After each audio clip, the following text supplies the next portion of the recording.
안녕하십니까. 평생투자 파트너입니다. 2018년 3월 7일 수요일입니다. 오늘 방송할 내용은 시황 이야기를 잠시 하고요. 그 다음에 오늘은 좀 마무리를 지려고 하는데요.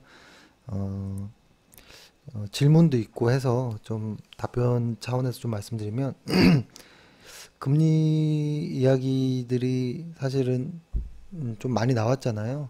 그래서 금리 관련한 이야기를 좀 드렸는데 근본적으로 들어가서 금리라는 것은 왜 오를까라는 거 어떻게 보면 기초 부분에 해당하는 거죠. 그래서 이 부분을 한번 좀 이야기를 해보고요.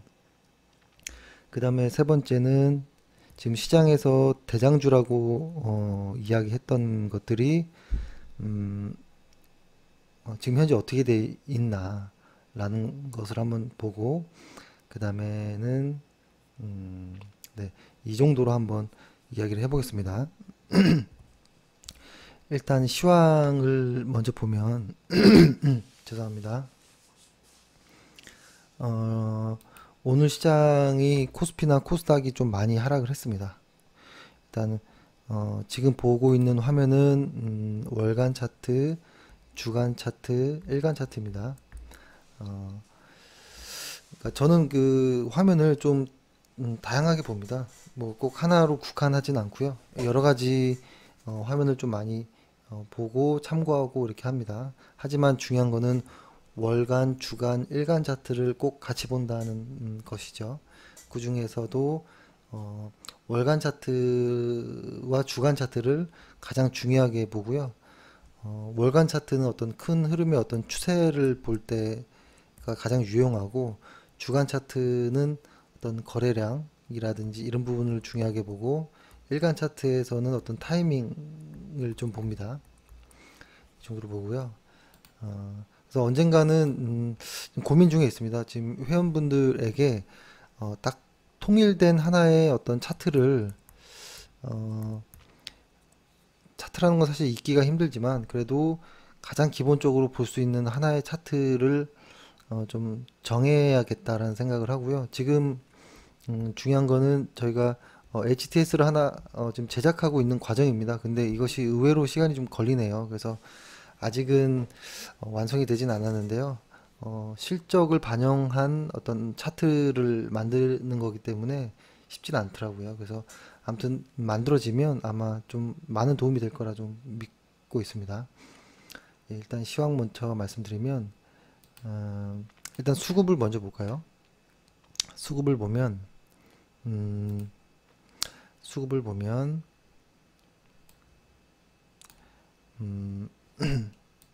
일단은 거래소 시장 같은 경우에는 이 빨간색이 외국인들의 수급인데요. 이렇게 오고 있죠. 요 정도. 그러니까 여기에서 지금 방향이 이쪽으로 가야 될지 이쪽으로 가야 될지는 아직 정해지지는 않았다라고 봅니다. 아직 정해지진 않았고요. 어, 내일이 이제 선물 옵션의 이제 동시 만기일이잖아요. 3월달. 아마 내일이 어떤 좀 방향이 조금 더 선명해지지 않을까라는 좀 생각도 합니다.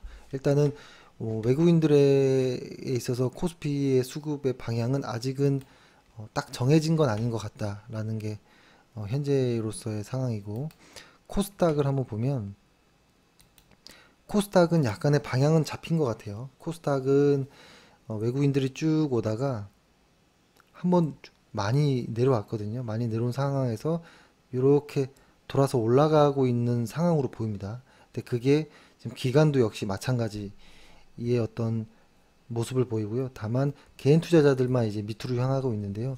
이러한 수급은 좋습니다. 그렇죠?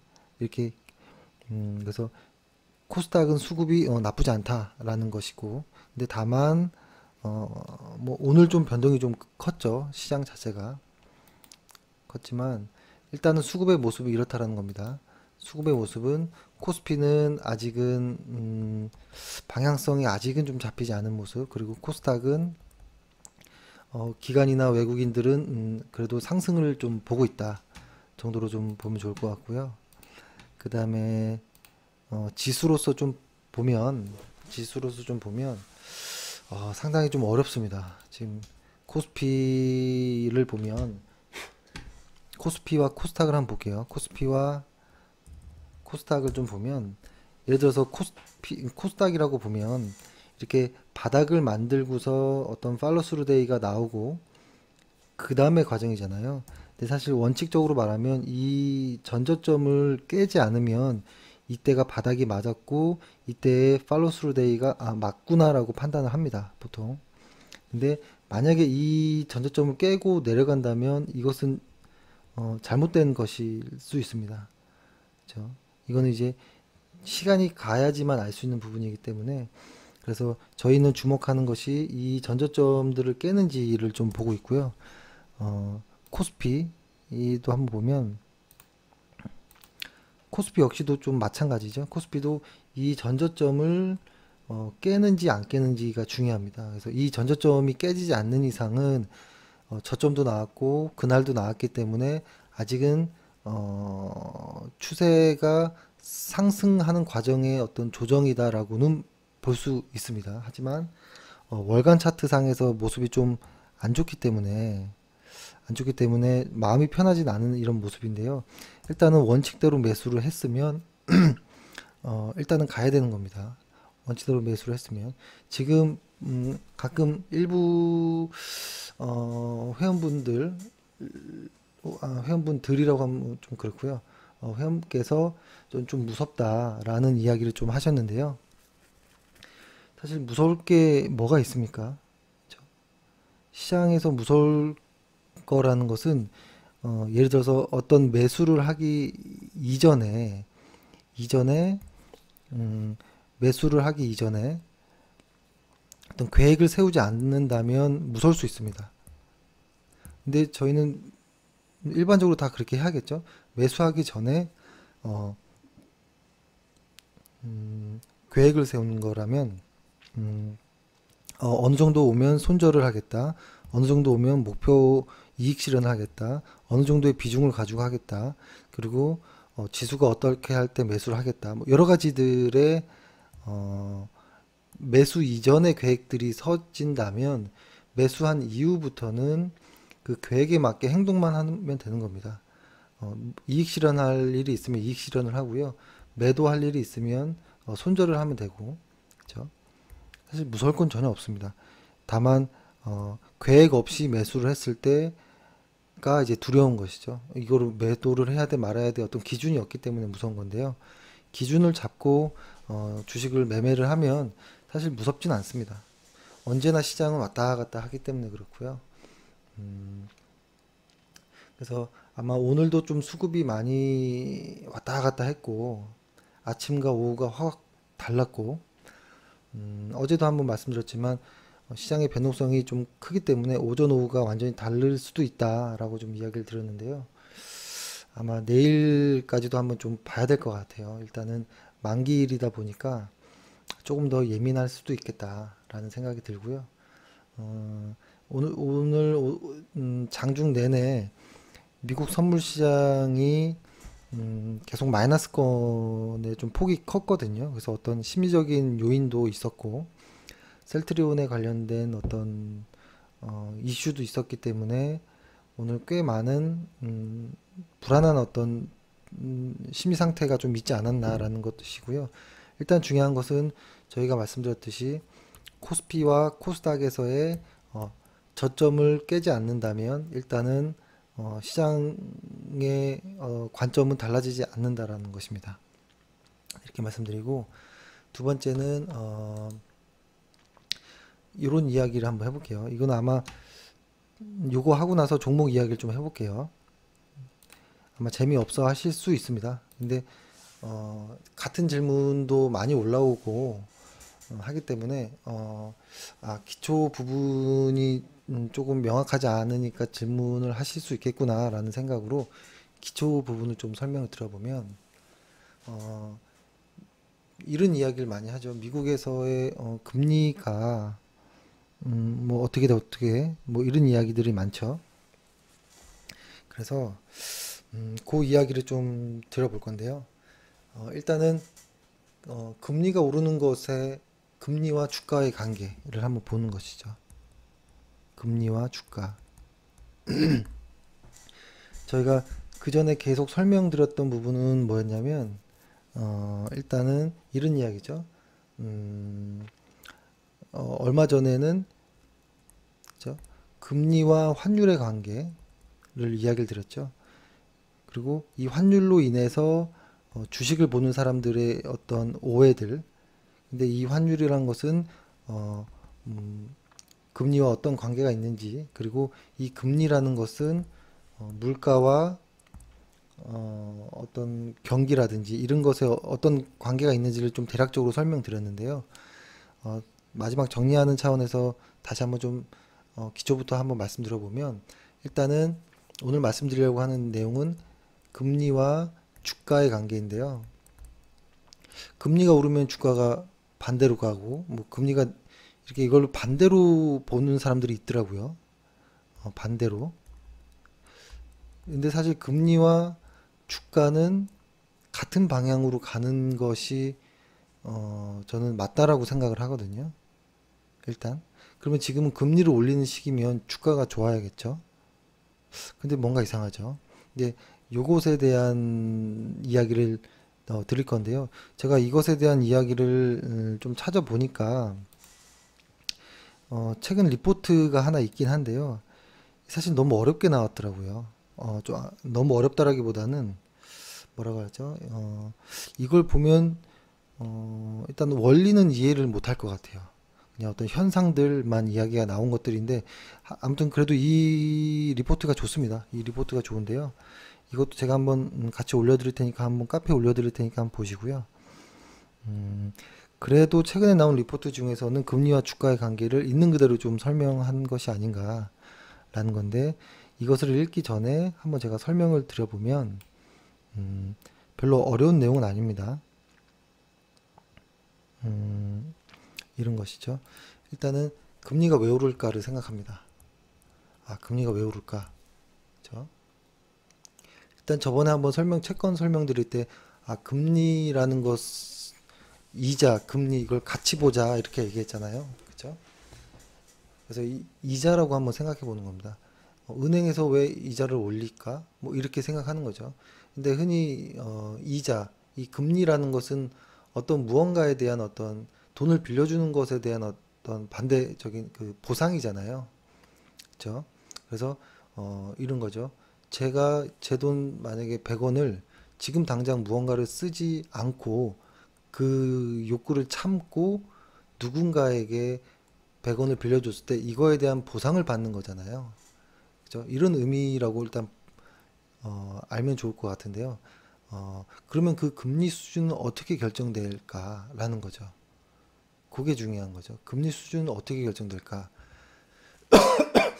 일반적으로 금리 수준이라는 것은 물가와 비교를 해보면 좀 쉬울 겁니다. 예를 들어서 물가가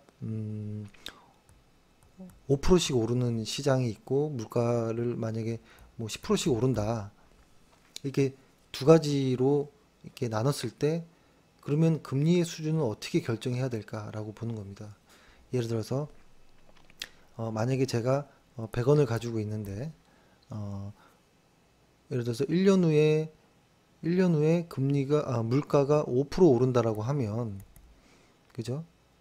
저의 돈은 가만히 있고 물가만 5% 올랐다면 저는 손해겠죠. 5%만큼 손해를 본 거겠죠. 은행의 이자를 받지도 않았고 그냥 현금으로 가지고 있었다라고 생각하면 또 이렇게 한번 생각해 보는 겁니다. 예를 들어서 지금 현재 음, 신라면 가격이 예를 들어서 1,000원이라고 해볼게요.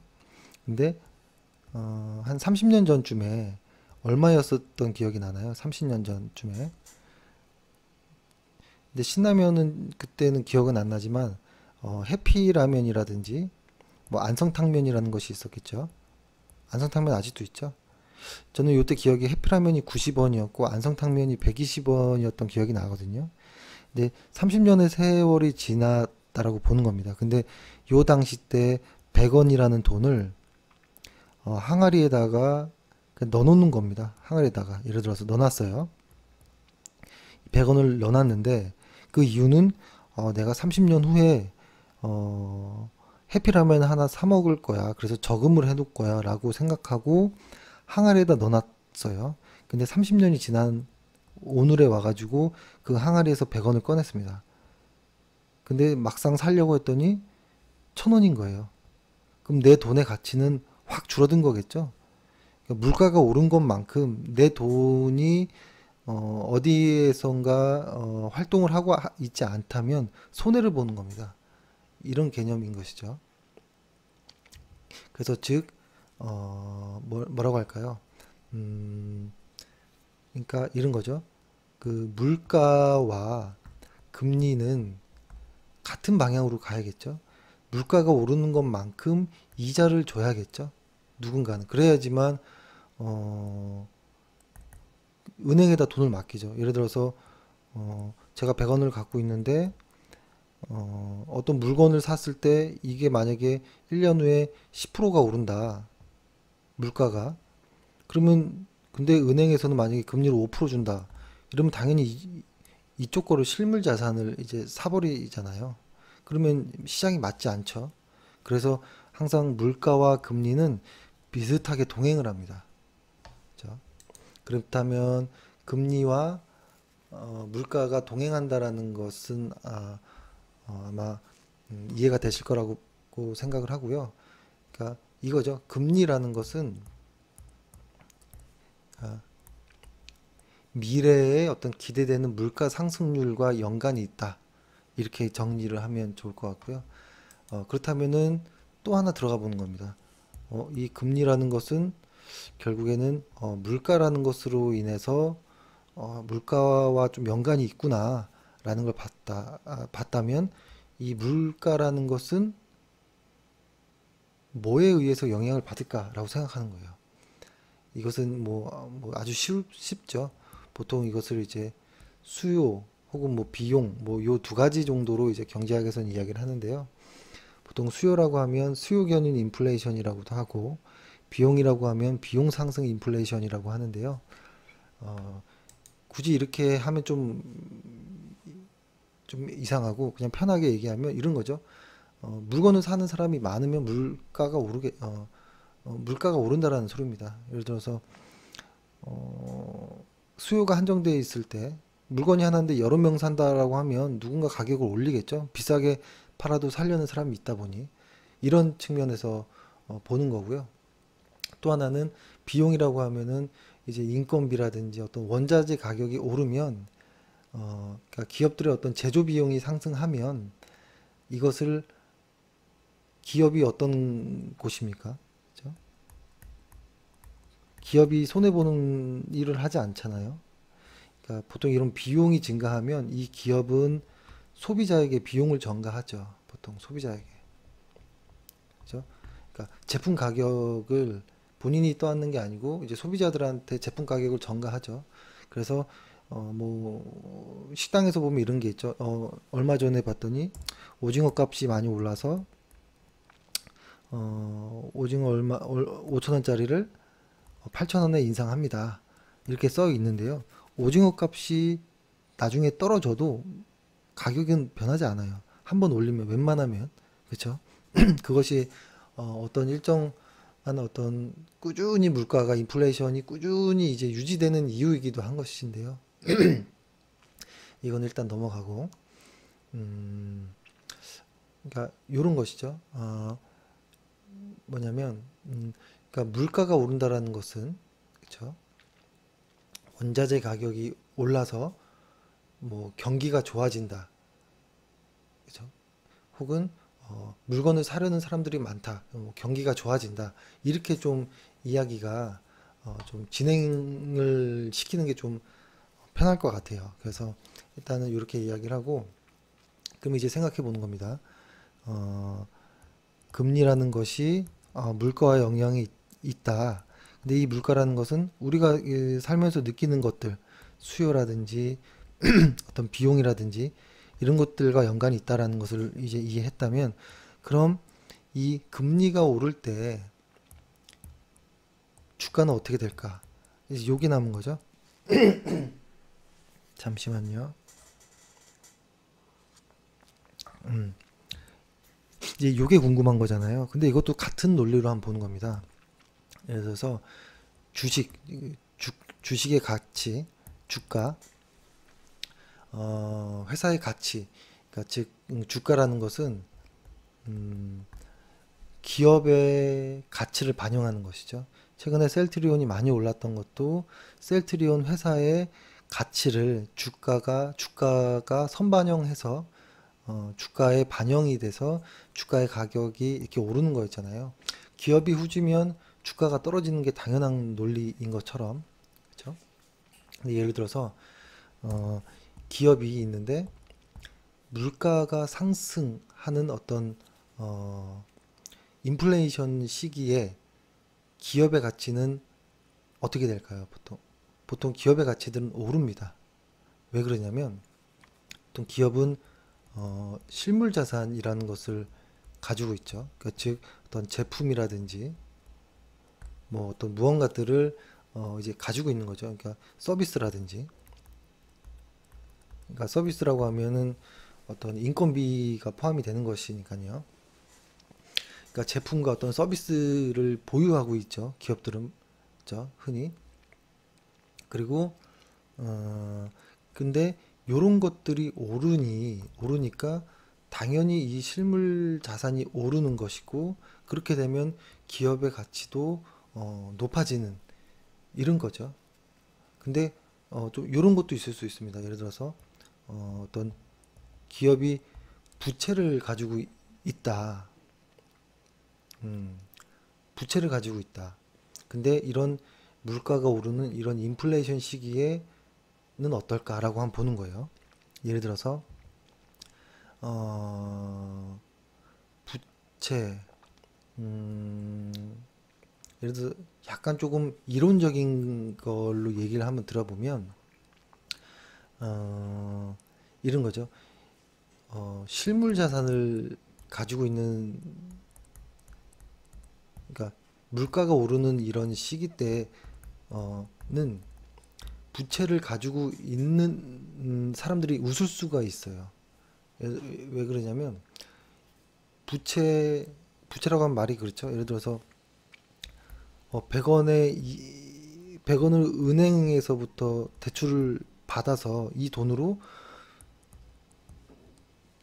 무언가를 샀어요. 근데 은행에 100원은 고정되어 있는 그 빚인데, 내가 산 무언가는 물가 상승 시기에는 오르기 때문에, 그렇죠? 오르기 때문에 어떻게 보면 음, 부채를 활용해서 실물 자산을 가지고 있는 것이 이득이 될 수도 있습니다. 그냥 내 돈을 그래서 보통 기업들이 물가 상승 시기 때는 이자를 통해서 무언가를 투자하거나 이런 일들을 많이 합니다. 그래서 어, 아까 그 레프터에도 나오지만 보통 금리가 상승하는 시기에는 기업들이 투자를 늘립니다. 투자를 늘리면서 실적에 반영되면서 기업과 주가가 막 오르기 시작하거든요. 그렇죠? 그러니까 제가 이 말을 제가 왜 좀 망설였냐면, 이거는 이제 기업의 입장인 거고, 개인 같은 경우에는 이렇다고 갑자기 은행에서 대출을 받아가지고 주식을 한다든지 무언가를 투자한다든지 이런 거를 하면 안 됩니다. 이것은 어, 나중에 이건 아닙니다. 저는 지금 기업의 이야기를 이론적으로 설명을 드리는 겁니다. 그렇죠? 그래서 어, 아마 조금씩 정리가 될 거예요. 보통 이렇게 물가가 오르는 인플레이션 시기, 기업 가치가 증가하고 주가가 오르고 이런 것들. 그래서 결론은 금리가 오를 때 주가도 오르는 것이 저는 정상이라고 생각합니다. 왜냐하면 보는 관점에 따라서 다른 이야기를 하는 학자들도 많이 있습니다. 금리와 주가의 관계를. 그래서 지금 시장에서 우려하는 금리가 오르면 주가가 하락할 거다라는 우려는 사실 좀 말이 안 맞을 수도 있습니다. 근데 그런 것에 대한 것이 왜 그럴까라고 보면 과거에 과거에 보면 음, 과거의 어떤 학습 효과라고 말씀드리긴 좀 그렇지만 여긴 좀 나와 있는데요. 요 구간, 요 구간 때문에 그런 거였거든요. 나중에 이 보고서를 한번 보시면 알 겁니다. 이게 이때가 이제 미국의 신용 등급이 강등되는 시기였거든요. 그렇기 때문에 근데 그때 주가와 금리가 반대로 가는 상황들이 자주 연출됐는데요. 그것이 지금 최근 한 10년이 안 됐거든요. 그러니까 최근에 어떤 이런 기억들이 이 최근에 이 기간 동안의 기억들이 금리와 주가가 반대로 간다라는 논리로 좀 굳어진 것 같은 생각이 드는데요. 사실 근데 과거에서부터 이만큼 보면 보통 금리와 주가는 같이 갔습니다. 근데 이것도 약간의 예외적인 부분이 있죠. 그 부분까지 한번 설명을 드려볼게요. 음, 근데 이런 게 있을 수 있습니다. 보통 어, 이런 이야기들은 뭐냐면, 근데 반대로 경기가 만약에 이런 거죠. 예를 들어 경기가 이렇게 된다. 경기가 바닥에서 올라가고 이렇게 왔다 갔다 사이클을 이루면서 가잖아요. 근데 지금 한 이야기는 이런 단계에서 하는 거죠. 경기가 슬슬슬슬 좋아질 때, 금리도 따라 올리고, 그쵸? 주가도 같이 이렇게 가는 이런 모습들. 그래서 보통 이게 경기가 이렇게 가면 주가는 먼저 간다고 하잖아요. 그죠? 선반영된다라고 하죠. 그때 이 이야기를 한번 들은 적이 있었죠. 그래서 보통 이렇게도 표현을 하죠.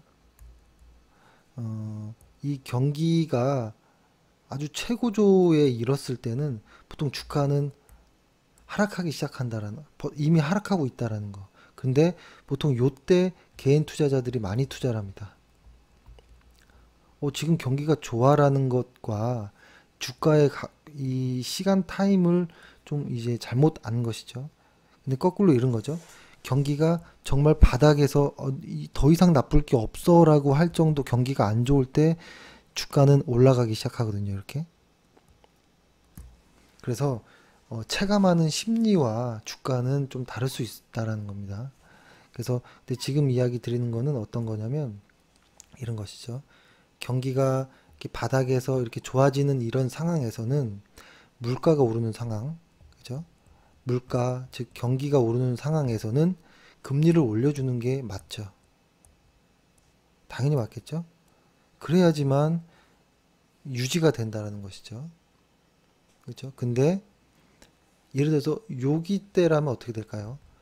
물가 경기가 거의 피크를 정점에 이뤘을 때는 금리를 올리면 안 되겠죠. 금리를 먼저 금리도 내려야겠죠.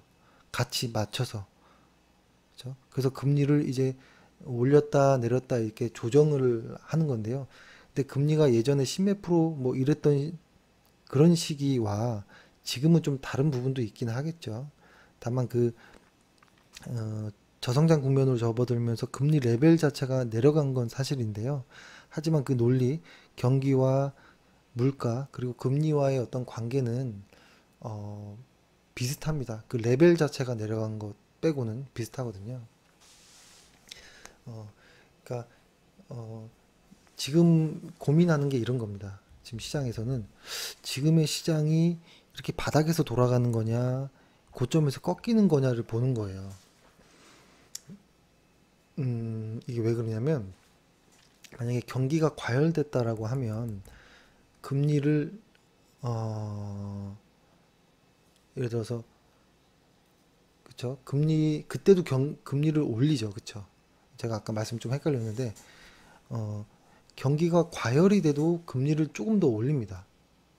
그래야지만 이 과열을 좀 꺾을 수 있거든요. 이렇게 과열될 거를 조금 과열을 좀 밑으로 꺾을 수가 있어요. 혹시 그런 상황이냐라고 생각하는 거 하나, 제가 이게 좀 헷갈리게 말씀드렸죠. 보통 이렇게 가는 부분이 있는데 만약에 시장에서 경기가 이렇게 좋아지려고 할 때는 금리도 같이 이렇게 올리는 게 따라가는 게 맞겠죠. 금리도 따라가는데 경기가 갑자기 너무 좋아져서 이렇게 경기가 과열이 될 것 같으면 금리를 더 먼저 선제적으로 올려버립니다. 왜 그러냐면 이런 것이죠. 어, 금리가 오르면 너무 올라버리면 보통 이죠 적당한 물가와 연동돼서 올리는 게 아니라 너무 올리면 기업들은 금융 비용을 부담하지 못하고요. 개인 투자자들은 소비를 줄입니다. 결국엔 그것이 이제 물건이 잘 팔리지 않는 결국에는 많이 투자했던 기업의 입장에서 물건이 팔리지 않으면 그때부터 이제 적자가 커지거든요. 금융 비용 이자와 함께. 그래서 결국은 주가도 하락하고 뭐 이런 거죠. 그래서 지금의 고민은 뭐냐면 이런 것입니다. 우리 현재의 위치가 이 바닥에서 올라가는 이런 단계냐, 고점의 단계냐라는 그러니까 보는 거예요. 주가가 아니라 경기가 과열이 돼서 금리를 올리는 것이냐, 그죠? 아이고, 경기가 과열이 돼서 금리를 올리는 것이냐, 혹은 경기가 좋아져서 금리를 올리는 것이냐는 다른 거라는 거죠. 근데 주가와는 상관없이 경기만 보면 지금 우리는 2단계에 와 있는 게 맞아요. 2단계 혹은 뭐 2단계 정확히 어딘지는 알 수는 없지만 이 채바닥은 아닐 것 같긴 하고 한 요 언저리 단계가 아닐까. 경기가 좋아지고 물가가 오르기 시작하니까 금리를 올려야 되는 게 아닌가라고 보는 거고요. 경기가 지금 과열됐나요? 지금 저는 전혀 못 느끼고 있거든요. 근데 일단은 그 이론적으로는 이렇다라는 거고요. 하지만 언제나 조심해야 될 것은 어, 경기가 이렇게 왔다 갔다 할 때 항상 주가는 먼저 움직인다는 거. 주가는 먼저 움직이기 때문에 어, 헷갈릴 수도 있다라는 거. 그래서 이걸 정리해 보자면 뭐라고 할까요? 이 시장에서 이야기하는 것은 경기가 좋아지는 거에 따른 금리 인상이기 때문에 지금의 주가의 하락 혹은 조정은 일시적일 수 있지 않을까. 근데 그 일시적이라는 게 내일 하루 뭐 이런 단위가 아닙니다. 그렇죠? 이렇게 보는 게 있고 근데 저도 여기에 상당히 많이 동감을 하고요. 하지만 주가라는 것을 먼저 선행하기 때문에 우리가 체감하는 것보다 더 빠르게 움직일 수 있다라는 거예요. 그래서 음, 뭐 얼마나 빠르게 움직인지는 정확히 알 수는 없지만 지금 시장이 이렇게 좋아지는 과정에서 어, 주가는 먼저 꼭지를 치고 내려가는 것인가 이러한 생각도 할 수 있다라는 거예요. 그래서 결과는 중요한 거는 항상 주가가 가장 먼저 반응을 하기 때문에 주가를 유심히 보자라고 이렇게 말씀을 드렸던 거고요. 그렇죠? 그래서 이제는 그러면 다 이해가 되실 겁니다. 한번 제가 이것을 정리를 한번 해보면, 그죠? 일단은 어, 이렇게 물가라든지 어떤 경기가 좋아지면 후행적으로 금리가 따라가는 겁니다. 그죠? 물가가 오르니까 금리도 수준도 같이 맞춰주는 이런 단계인 거고 금리를 올리고 이런 후행적인 관계. 근데 물가랑 경기가 오르니까 기업도 괜찮아지는 거예요. 그러다 보니까 또 주가도 움직이는 이런 관계라는 거예요. 그렇죠? 이런 관계. 그래서 이것을 단편적으로 딱 어떻게 얘기하기가 좀 애매한 부분이 좀 있습니다. 그래서 이 금리가 이렇게 움직일 때는 또 환율이 또 어떻게 움직일 때가 있고, 근데 이런 것들이 좀 무수하게 연결되어 있고, 누구는 빨리 가기도 하고, 누구는 또 늦게 움직이기도 하고 하기 때문에 헷갈리다. 매우 헷갈리고 그래서 시장에서도 많은 전문가들이 항상 예측이 틀리는 이유다. 그래서 가장 중요한 거는 이 주가라는 것을 째려보자 라는 것입니다. 그래서 일단은 주가와 금리의 관계를 보면 아마 이해를 하셨지 않을까라는 생각을 하고요. 그러면 이제 우리 시장은 또 봐야겠죠. 일단 해외 시장 한번 봐볼까요? 해외 시장을 보면 뭐 나스닥을 한번 봐볼게요. 나스닥을 보면 일단은 지금의 어떤 월간 차트상의 지금의 조정이 과거에 이런 식의 조정 정도로 아주 긴 시간, 한 1년 넘는 시간 동안에 거의 뭐 횡보 구간처럼 나왔었거든요. 이런 구간으로 나올까? 혹은 아니면 다시 살아갈까, 살아날까? 이런 좀 고민이 드는 겁니다. 그러면은 한국 시장을 한번 볼게요. 한국 시장을 보면 이 한국 시장 역시도 이게 잠깐의 어떤 이 과거의 이런 구간들처럼 눌리면서 이렇게 가는 것인가? 이렇게 빠지는 것인가? 아직까지도 사실 명쾌하게 답변을 못 드리겠습니다. 하지만 우리의 원칙은 있죠. 기준점은 전저점을 깨지 않는다면 저점도 나왔고 팔로우 스루 데이도 나왔기 때문에 일단 추세가 전환되었다 라고 보는 거고, 추세가 전환되었는 이런 거죠. 추세가 전환되었는데 이 전환되는 과정에서 주가는 이렇게 왔다 갔다 하면서 올라가는, 혹시 지금이 이런 정도의 모습인가? 라고도 생각해 볼 수도 있는 거고요. 근데 이것은 소추세, 작은 추세를 본 것이고, 큰 추세로 봤을 때 혹시 지금이 이렇게도 볼 수 있는 거죠. 상승하고 있던 주식이 요런 정도, 지금이 요런 정도인가? 하락의 과정 안에 있는 반등인가? 하지만 이런 것들은 언제나 시간이 지나야 알 수 있다는 겁니다. 그래서 나중에 엘리엇 파동이라는 것에 대해서 아마 저희 기초 주식 강의하는 쪽에서 아마 엘리엇 파동이라는 것을 이야기할 텐데요. 엘리엇 파동의 가장 단점이 후행적이라는 겁니다. 항상 지나야지 알 수 있다는 거. 그래서 과거에서 보면 어떤 다우 이론이라든지 엘리엇 파동에 대한 서구의 어떤 단점들을 일본에서 일목균형표라는 것으로 좀 해결을 하려고 했던 것이 있었고, 그리고 이 엘리엇의 이 단점 역시 윌리엄 D 겐이라는 투자자가 윌리엄 디겐인데요. 겐이라는 투자자가 뭔가 해결하려고 했던, 하지만 아직까지는 풀리지 않는 뭐 이런 것들이죠. 그래서 오늘 좀 재미없지만 일단 금리에 대한 이야기를 일단 좀 했습니다. 그렇기 때문에 시장에서 금리가 어쩌고 저쩌고 이런 이야기가 크게 중요하지 않을 수가 있습니다. 왜냐하면 주가 지수를 뚫어지게 보고 있는 사람들에게는 아무 의미가 없을 수도 있습니다. 주가 지수를 믿고 따라가면 되는 거거든요. 그래서 이렇게 말씀드리고, 그 다음에 이제 대장주에 관련해서 좀 몇 개를 얘기해 보면, 최근에 대장주라고 하는 것이 IT 쪽과 헬스케어 쪽이었는데 삼성전자와 SK하이닉스, 나머지 이제 소재주 쪽들이 있었고, 헬스케어 쪽은 뭐 셀트리온, 뭐 한미약품, 삼성바이오로직스 뭐 이런 것들이 대표적이었잖아요. 작은 종목들도 있죠.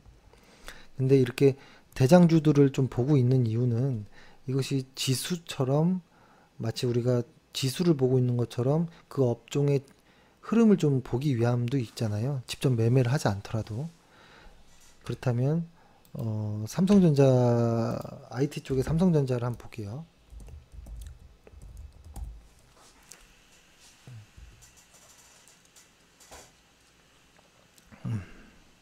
제가 컴퓨터가 좀 느립니다. 삼성전자를 보면 일단 이게 미래는 어떻게 될지 모른다라는 가정 아래에서, 그죠? 가정 아래에서 보면 일단은 이게 언젠가요?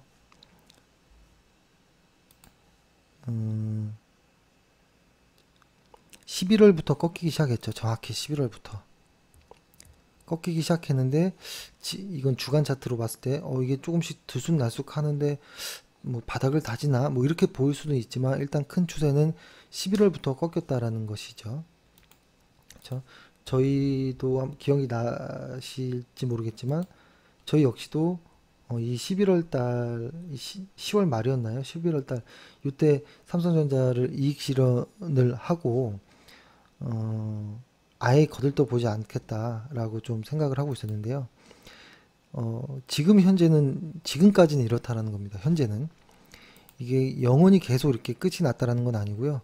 일단 한번 이렇게 크게, 시세가 나오면 또 한참을 이렇게 또 횡보를 하든지 눌리는 경우가 많기 때문에, 드리는 말씀이고, SK 하이닉스 같은 경우도 한번 볼게요. 그 전에 SK 하이닉스 보기 전에 필라델피아 반도체 지수가 다시 좀 상승하고 있죠. 다시 상승하고 있는 것이 주간 차트로 보면 전저점을 다 깼거든요. 다시 신고가가 나왔어요. 그래서 혹시 SK 하이닉스가 그런 이유와 좀 연관이 되어 있나? 라고도 좀 보는 겁니다.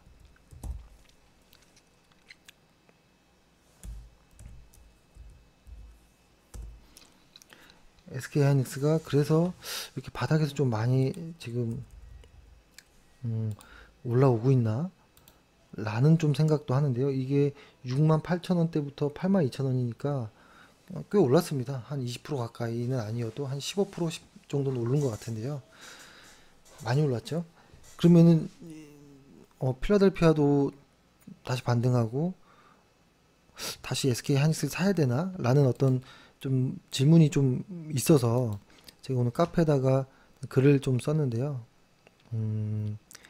이렇게 썼습니다. 일단 SK 하이닉스 어제는 전고점을 돌파했다.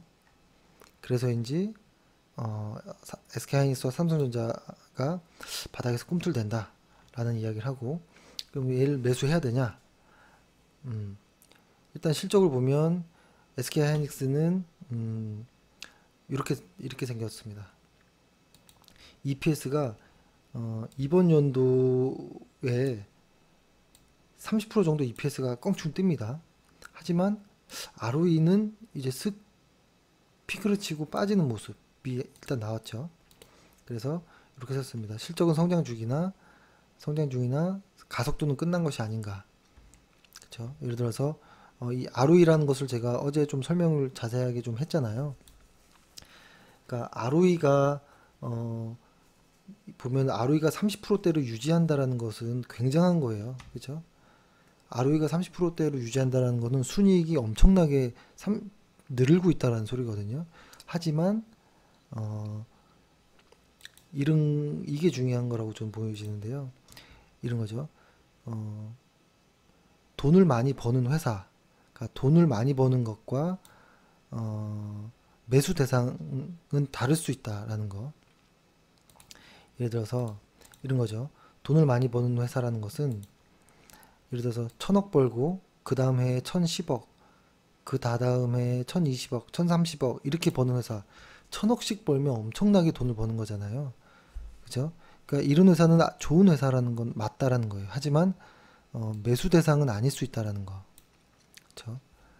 예를 들어서 매수 대상이라고 하는 것은 10억 벌던 회사가 20억 벌고 40억 벌고 90억 벌고 200억 벌고 이렇게 돈 버는 증가율이 가속도가 붙는 회사를 매수 대상으로 보거든요. 그러니까 1000억 버는 회사와 10억 버는 회사를 비교하면 말이 안 되겠죠.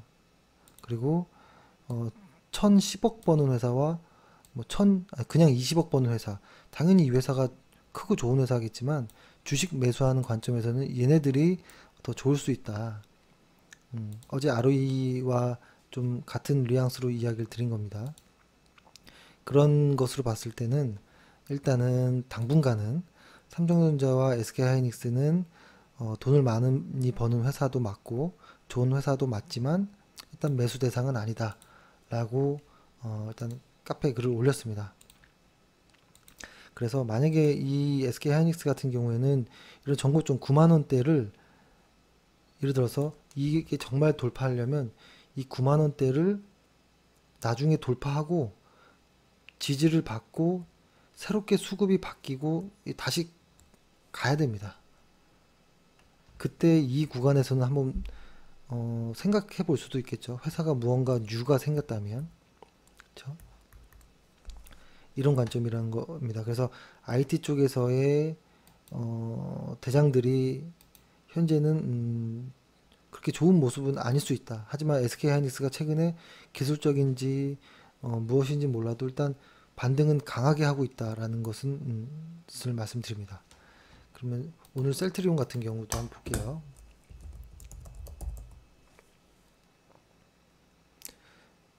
셀트리온 바이오 헬스케어 쪽의 대장이었죠. 그러니까 저희 같은 경우에는 그때 방송에서 말씀드렸듯이 이 구간에서